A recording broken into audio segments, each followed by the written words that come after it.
Good morning, student. In the previous class, we came to know about the lifestyle of ancient human beings, how they cope up their needs, what they eat, what they wear, etc. etc. And in Stone Age, we discussed about the first topic, Paleolithic period. Now today we will continue with these all topics. Okay, students. Now all of you open your textbook and open page number 17. As you know, point out difficult while reading, point out difficult words and find out their meanings. And you know, it will help you to understand the chapter. Now let's continue the second topic, Mesolithic period. Mesolithic period or the Middle Stone Age was the period in history that existed between the Paleolithic period and the Neolithic period. Neolithic period and Paleolithic period के बीच का between का जो time period है उसको Mesolithic period कहा जाता है.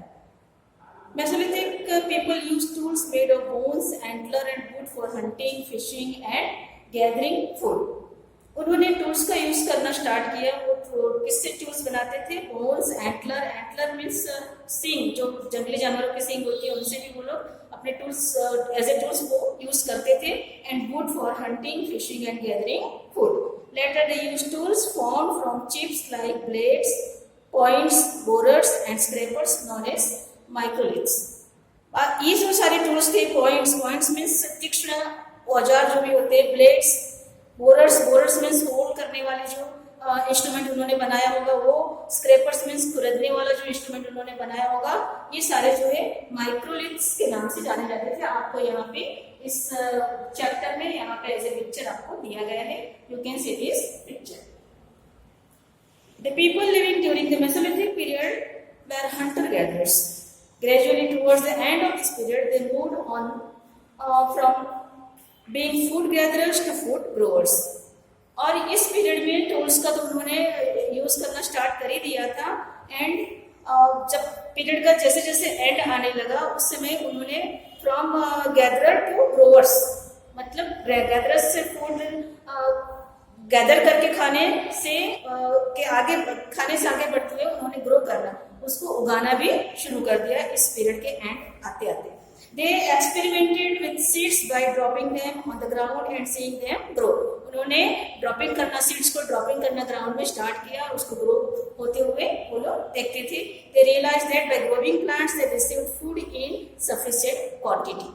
उनको ये एहसास हुआ कि ग्रो करने से सफिशिएंट क्वांटिटी में और ज्यादा क्वांटिटी में वो फूड्स को गैदर कर सकते थे. They made attempts to domesticate animals like goats, sheep, cattle, which provided them with milk and food. उन्होंने पशुपालन भी स्टार्ट कर दिया. उन्होंने गोट्स, शीप्स, बकरियां, शीप्स एंड कैटल वगैरह को पालन शुरू कर दिया जिससे कि उनको दूध और फूड वगैरह मिलने लगा. एंड एज ए ट्रांसपोर्ट भी वो लोग इसको यूज करने लगे. तो मेसोलिथिक पीरियड में से के एंड में आते आते इन्होंने ये सारी चीजें स्टार्ट कर दी थी. फिर ये पीरियड जैसे एंड हुआ उसके बाद आया third last period, Neolithic period. Neolithic period began around 8000 BC and lasted till about 4000 BC. 8000 BC से स्टार्ट हो गए 4000 BC तक वो ये टाइम पीरियड रहा. The Neolithic people learned to make more polished tools. और मॉडर्नाइज टूल्स को और मॉडर्नाइज करके वो लोग यूज करने लगे. One of the major developments of this period was the adoption of agriculture. और इस पीरियड का एक बहुत बड़ा अचीवमेंट था कि उन्होंने एग्रीकल्चर को अडॉप्ट करना स्टार्ट कर, मतलब कि खेती करने की शुरुआत कर दी थी.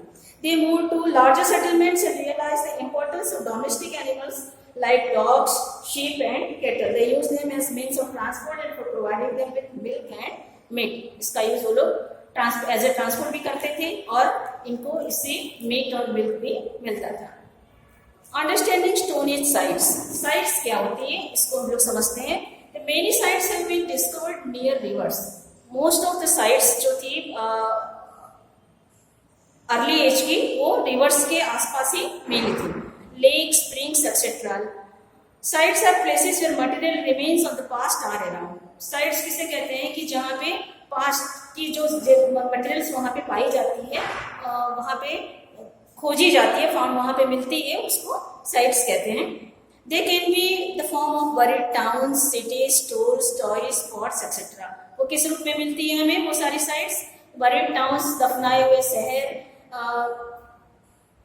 नगर, टूल्स, बाकी सारे जो उस समय के जो इंस्ट्रूमेंट्स वगैरह जो दफनाए हुए हैं, टॉयज, खिलौने, पॉट्स, मिट्टी के बर्तन वगैरह, उन सब चीज़ों से हम आइडेंटिफाई कर सकते हैं कि उस समय किस तरह की लाइफस्टाइल होगी, क्या क्या लोग यूज करते होंगे।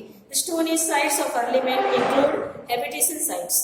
अर्ली मैन की स्टोन एज साइट्स में, हैबिटेशन साइट्स में निवास स्थान वगैरह की भी चीज़ें जो दफनाई गई है वो वहाँ पे, उसको देखने के बाद भी काफ़ी सारी चीज़ें रिसर्च होती है। फैक्ट्री साइट्स मीन्स जहाँ पे टूल्स वगैरह वो लोग बनाते थे या यूज करते थे।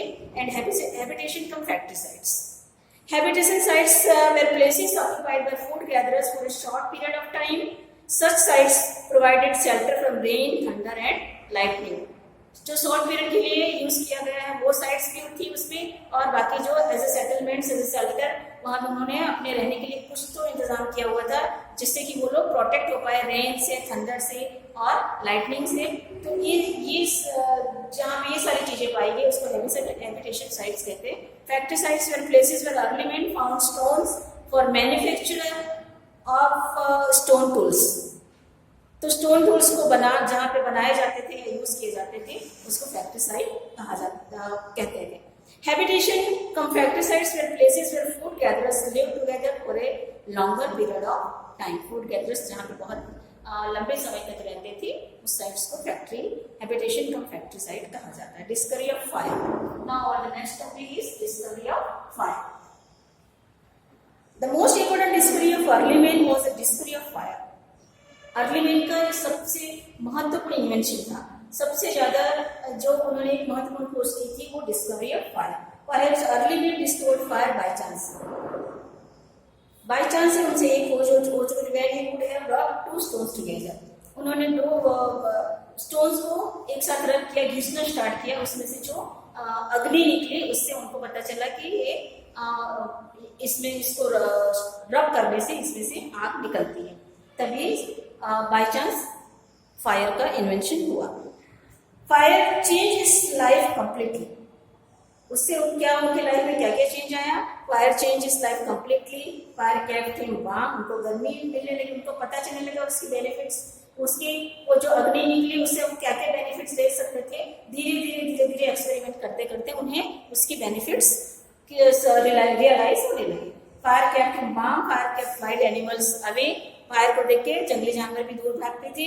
Meat tasted better than cooked in fire. Fire में वो लोग मीट को कुक करने लगे और फिर उनको रियलाइज हुआ कि कच्चा खाने से अच्छा है कि कुक करके उसको खाओ तो वो ज़्यादा टेस्टी होता है। Fire gave them light.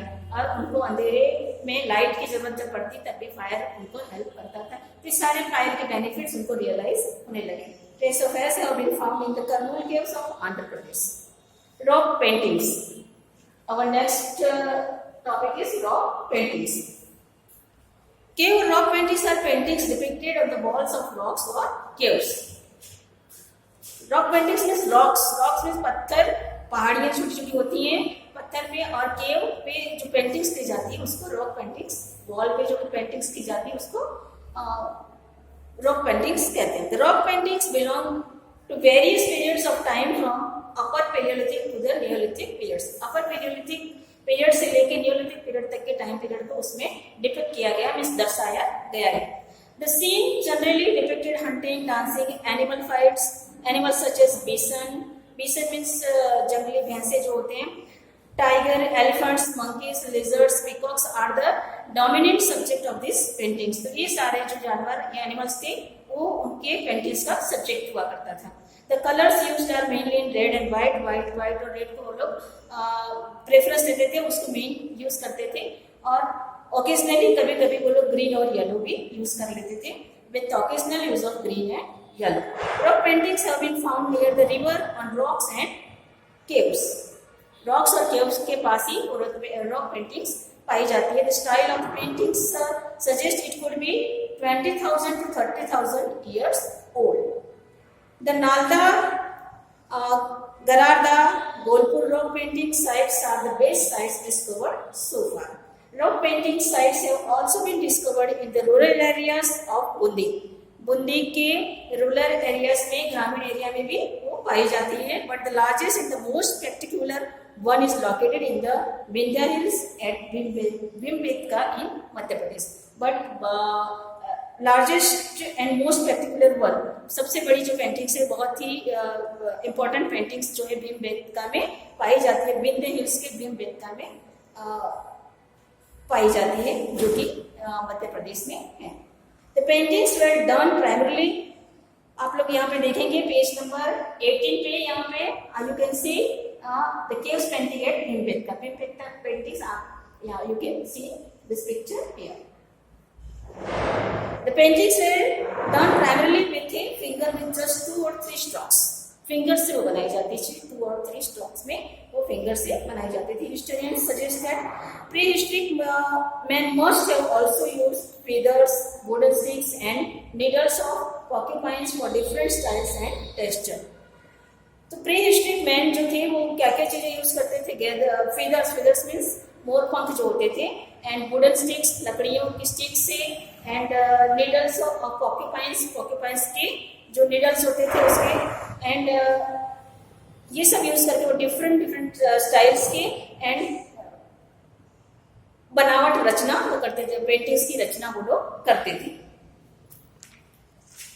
The paintings depict children running, jumping and playing. Painting में आप लोग ये भी देख सकते थे, बच्चों को दौड़ते हुए दिखाते थे, कूदते हुए एंड खेलते हुए भी, ये सारी पेंटिंग्स भी वो लोग दर्शाते थे. Scenes of men, women and children seem to show a sort of family life. Some paintings even show scenes of people gathering fruit or honey from trees and of women grinding and preparing food. ये गृहस्थी वाली जो lifestyle है उसको भी वो लोग depict करते थे. One of the amazing things about some paintings at Bhimbetka is that as many as 20 layers of paintings have been painted one on top of the others. तो एक अमेजिंग थिंग्स उसमें क्या थे कि सम पेंटिंग्स भीमबेटका की कुछ पेंटिंग्स ऐसी थी जिसमें 20 लेयर्स थे उसके, एक पेंटिंग्स के में 20 लेयर्स बनाए गए हुए थे. तो 1 by 1 एक लेयर्स इस पे 20, इस तरह से करते करते 20 लेयर्स इस पे बनाए गए थे. The hunting scenes must have been connected with some sort of ritual in the hope that it would lead to a successful hunt. और हंटिंग सीन्स भी बनाए गए थे जिससे कि वो पारंपरिक रूप से आपको देख सकते कि वो सक्सेसफुली हंटिंग कर सकते थे. रिलीजियस बिलीव्स, तो धार्मिक मान्यता उन लोग की कैसी थी इसमें देखिए. It seems early people had no systematic or specific religious beliefs. उनकी कोई पर्टिकुलर धार्मिक मान्यता नहीं थी, कोई उनके पर्टिकुलर देवी देवता नहीं थे. But they worship various force of nature like the sun, the moon, stars. But वो लोग नेचर को वर्शिप करते थे, सन, मून, स्टार्स वगैरह की पूजा वो लोग करते थे, as well as some wild animals, और कुछ जंगली जानवरों की भी वो वर्शिप करते थे. They were afraid of storms, thunder and lightning. वो लोग तूफान से, बिजली से और प्रकाश वगैरह से वो डरते थे. And took them as expression of divine anger. और इस चीज को वो लोग एज ए डिवाइन एंगर, मतलब कि देवी देवता का कोप के रूप में वो लोग मानते थे कि भगवान इस समय या देवी या देवता इस समय हमसे नाराज है, इस वे में वो लोग रहते थे. Probably they also worship their ancestors and buried the dead with all the belongings to be used in the next world. उन्होंने लोग पूर्व जन्म में मानते थे कि हमारे एंसेस्टर न्यू वर्ल्ड में भी, नेक्स्ट वर्ल्ड में वो लोग जन्म लेते हैं. They also believed in magical powers, charms and spells. और वो लोग जादुई शक्ति, तांत्रिक और जादुई विद्या में भी बिलीव करते थे. Now today's your chapter is over. You have done case study 1 and 2 for better understanding.